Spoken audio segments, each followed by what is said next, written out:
Bonjour à tous et bienvenue à Catch Club. Comme tous les dimanches, on se retrouve pour les news et aujourd'hui on va parler de Seth Rollins, Big E, Edge et surtout malheureusement une nouvelle vague de licenciements qui a eu lieu mercredi dernier du côté de la WWE. Donc on va démarrer avec tout ce qui est news et rumeurs et ensuite on passera à la liste des superstars virés. Mais d'abord les petites brèves et on va démarrer avec la moitié des Street Profits Montez Ford. Pour ceux qui n'ont pas vu ce qui se passe du côté de SmackDown ces dernières semaines, il faut savoir que Otis et Chad Gable, la Alpha Academy, avaient violemment attaqué Montez Ford, avec notamment Otis qui lui a porté pas mal de splash et de slam. Et bien il faut savoir qu'en fait il y avait une raison derrière cet angle.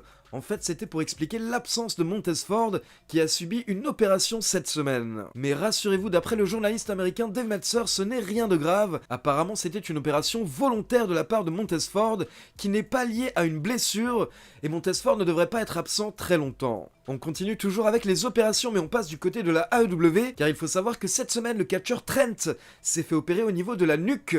Mais apparemment par contre la situation est plus grave pour Trent qui souffrait d'une sténose spinale. Pour info, les sténoses spinales sont des blessures assez graves pour les catcheurs qui peuvent parfois mener à la retraite. C'était notamment le cas pour Edge ou encore pour Page.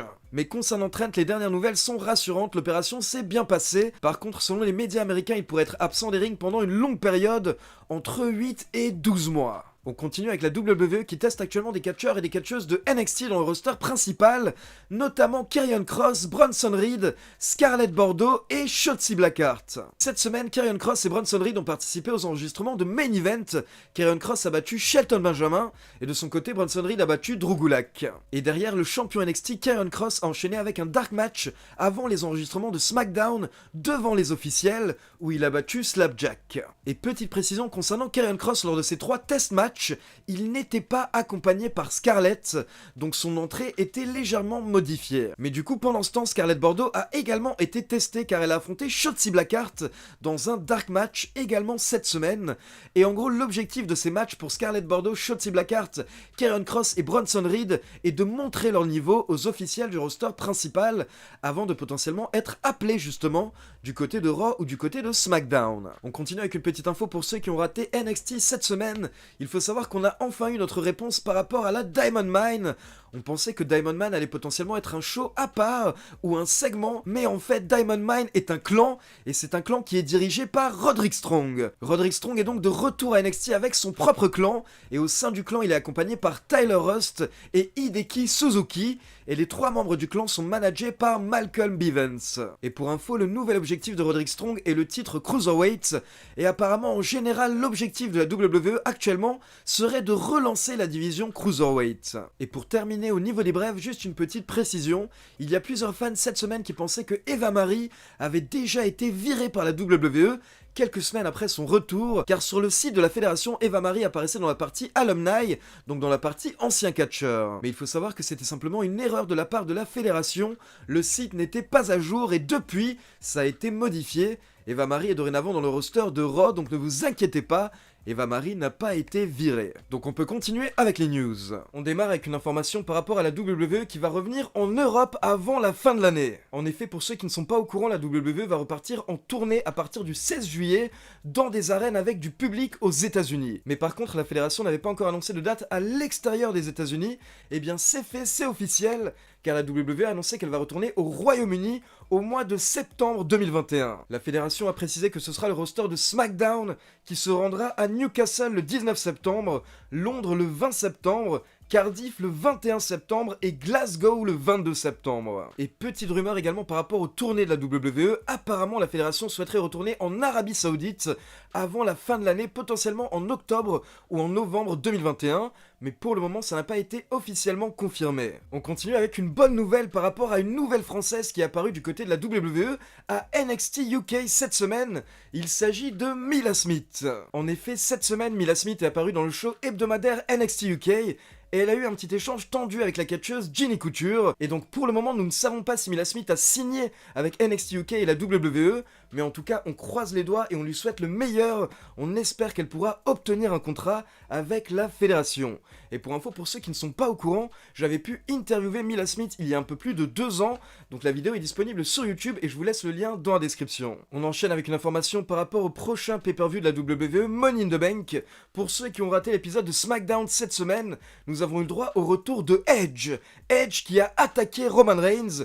Et derrière, il faut savoir que lors de l'émission Talking Smack, la fédération a confirmé que lors du prochain pay-per-view Money in the Bank, Edge affrontera Roman Reigns pour le titre universel. Mais attention, il faut savoir que lors de l'émission Talking Smack, Seth Rollins a pété un câble quand il a appris que Edge a obtenu un match pour le titre universel lors du prochain pay-per-view, car justement lors du dernier épisode de SmackDown, Seth Rollins est allé voir les officiels pour dire que c'était lui qui méritait d'être le prochain challenger pour le titre. Donc Seth Rollins a dit que c'est un vol total et il ne comprend pas pourquoi est-ce que la fédération a donné ce match à Edge. Mais pour info, ces déclarations de Seth Rollins sont sûrement un moyen de teaser une future rivalité entre Rollins et Edge. Car d'après les rumeurs qui sont sorties cette semaine de la part de plusieurs médias américains, notamment WrestleVotes, apparemment la WWE souhaiterait avoir un match entre Seth Rollins et Edge lors de SummerSlam. Le média WrestleVotes a insisté sur le fait que la WWE veut vraiment faire un énorme SummerSlam, vu que le show sera dans un stade cette année. Donc d'un côté, la fédération souhaiterait organiser un match entre Edge et Seth Rollins, et de l'autre côté, la WWE souhaiterait un énorme main event, potentiellement entre Roman Reigns et John Cena. Donc justement, ces dernières semaines, on a énormément de rumeurs par rapport à un potentiel retour de John Cena, et justement, John Cena a commenté ces rumeurs cette semaine, car il était invité au Tonight Show de Jimmy Fallon. Donc pendant l'émission, le présentateur a demandé à John Cena si toutes ces rumeurs par rapport à un retour étaient vraies, et encore une fois, John Cena a bien confirmé que oui, les rumeurs sont vraies, John Cena va bien remonter sur les rings, il va revenir à la WWE, mais par contre il ne sait pas quand, donc il ne peut pas nous donner de date. Mais John Cena a clairement précisé que pour le moment nous n'avons pas encore vu son dernier match, et il a vraiment hâte de pouvoir remonter sur les rings. Maintenant pour ceux qui suivent mes vidéos news, ça ne vous surprendra pas vraiment, car ça fait déjà plusieurs mois que John Cena avait confirmé qu'il souhaite remonter sur les rings, donc je vous avais déjà informé il y a plusieurs mois. Mais clairement là on sent qu'un retour se rapproche vraiment, et j'espère qu'on reverra John Cena cet été à la WWE. Ensuite, pour rappel, après SummerSlam, la WWE voudrait apparemment bouger les choses, et donc d'après plusieurs médias américains, on devrait avoir le droit à un draft fin du mois d'août. Les dates annoncées actuellement par les médias américains sont le 30 août et le 3 septembre. Et d'après plusieurs médias américains, la WWE souhaiterait vraiment faire de gros changements cette année entre Raw et SmackDown afin de relancer un petit peu les storylines, les rivalités, et l'un des catcheurs qui pourrait se déplacer lors de ce draft serait Big E. En effet, d'après les rumeurs, Big E pourrait être transféré de SmackDown à Raw, donc on aurait le droit à une sorte de réunion du New Day, mais en réalité le groupe ne serait pas forcément réuni. On aurait les 3 membres qui seront bien dans le même roster et qui seront amis on va dire les uns avec les autres, mais par contre l'objectif serait de pusher Big E en solo s'il passe du côté de Raw. Et donc on enchaîne avec la mauvaise nouvelle de la semaine. Mercredi dernier, alors qu'on était en plein live sur Twitch, en train de faire un unboxing Slam Attacks, d'un coup, des gens m'ont dit dans le chat qu'apparemment, la WWE était en train de virer des catcheurs à nouveau. Apparemment, il y avait une nouvelle vague de licenciements. Donc je suis parti sur différents sites américains. Et là, on a pu suivre à nouveau cette nouvelle vague de licenciements en direct. Et pour info, nous avons 14 superstars qui ont été virés mercredi soir, principalement des superstars de NXT, de 205 Live et du Performance Center. Donc mercredi dernier, dans la soirée, la WWE a annoncé les licenciements d'Arturo Ruas, Tino Sabatelli, Kurt Stallion, August Gray, Tony Nese, Aria Daivari, l'équipe Everrise, Marina Shafir, les Bollywood Boys que vous connaissez également en tant que Singh Brothers, Sunil Singh et Samir Singh, Killian Dane, et ceux qui m'ont le plus brisé le cœur, Tyler Breeze et Fandango.